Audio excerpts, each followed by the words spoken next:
Hi, Mark Anderson, ICT Evangelist here. One of the challenges I know many teachers face is using technology for learning in the classroom and how you can do that effectively. Today I'd like to talk with you about Unio and have a chat about how I think that Unio can help with that. So here I am on the Unio homepage, and to log myself in, all I need to do is just go to login, and you could log in here as a teacher or a student, but I'm going to go in as a teacher. Click on there, enter your details and click login, and you'll just go straight through to your teacher dashboard. Logging in as a student is a bit different to how we do it as a teacher, but we do just go to login and click on students. There we'll need to enter the first name, and then you'll need to enter a lesson ID, but I'll come on to how we do that in a little while. So here you can see my teacher dashboard and the various subjects that I've set up. Setting up a subject is really simple. We go to plus in the top right hand corner, name our subject, and then click create subject. Starting a lesson in Unio is pretty simple. All we have to do is go to the lesson that we've created and go on to start lesson.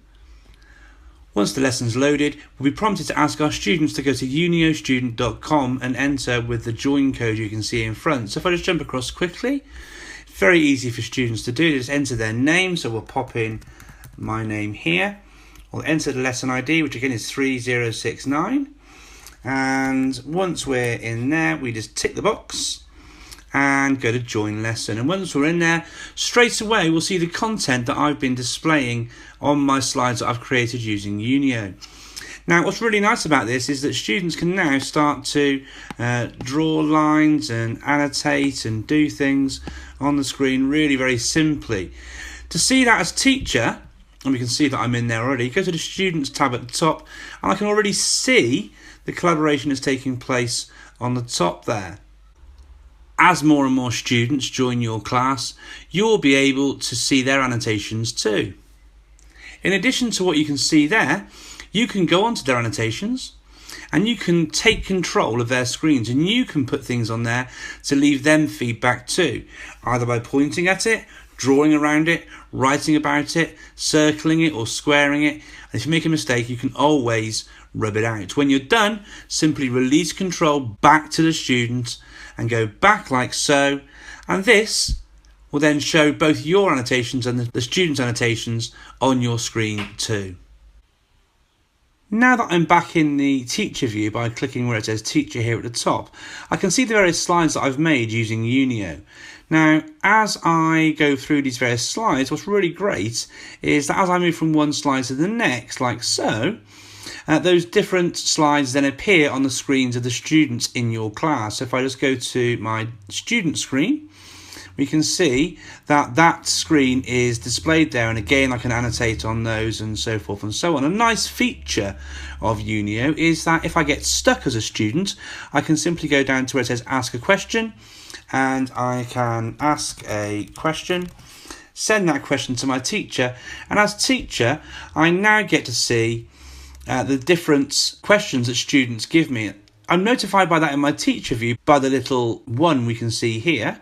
If I jump into here, we'll see my question appears here, and I can deal with that by having a quick conversation. I can clear it when that question's done, like so. So back into my teacher view, these images here were not made using Unio, but I was able to upload those using the add images feature. We can put in other things like web images, and we can add YouTube videos, such as the YouTube video that we can see down here. So jumping back into the presentation, I wanted to talk about how Unio really can inform and help teaching and learning without it being gimmicky in the classroom. So we know as teachers that good teaching and learning happens when we marry our pedagogical knowledge and our content knowledge together.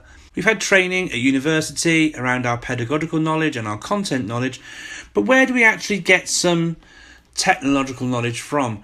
Well, one of the big issues we have is training, so please do sign up for the free webinars and the free training from Unio. A great way of thinking about teaching and learning with technology is through the SAMR model. The SAMR model was developed by Ruben Puentedura, and it asks us to do things with technology that wouldn't be possible if it wasn't for the technology. Unio really does help with that. The features of the app, the collaboration, the real-time assessment, and we'll get to look at that in a moment. The things you can do in Unio can massively help teaching and learning in the classroom. Starting a quiz on Unio is very easy. I simply go to where it says quiz and click start quiz. And the students receive questions on their screen. Now I can click onto quiz results and I can answer those questions. So if I just do that here, what have you. You can see responses come through there from Kate. If I jump through onto the other screen, I can make my choices here, and you can see how the students can respond to the different questions that are available to them. If I jump back onto the teacher view, I can quickly and easily see that everyone's doing really, really well, although I'll want to have a chat with Kate about what SAMA actually aims to do, going back to the learning outcomes for the session. So that's about it really. I really like Unio by Harness, and if you're looking for a tool that can inform your teaching and your students' learning in the classroom, then this really is a tool that can help you. I really like the quizzing. We've just looked at that. I'll just end the quiz here for a second and jump through onto this slide here. There are lots of ways in which you can use Unio in the classroom. I really like the real-time collaboration between teacher and student using the annotations. You can use it in many ways. Rather than asking students to look at slides on the screen in the classroom, you can share them very easily. Students can annotate them for themselves. You can test where students are at in their knowledge. It really is using technology to do things that wouldn't be so easily possible if it wasn't for the technology. Definitely a tool that teachers will love in the classroom, and something that I really think that school leaders will love as well. Check it out.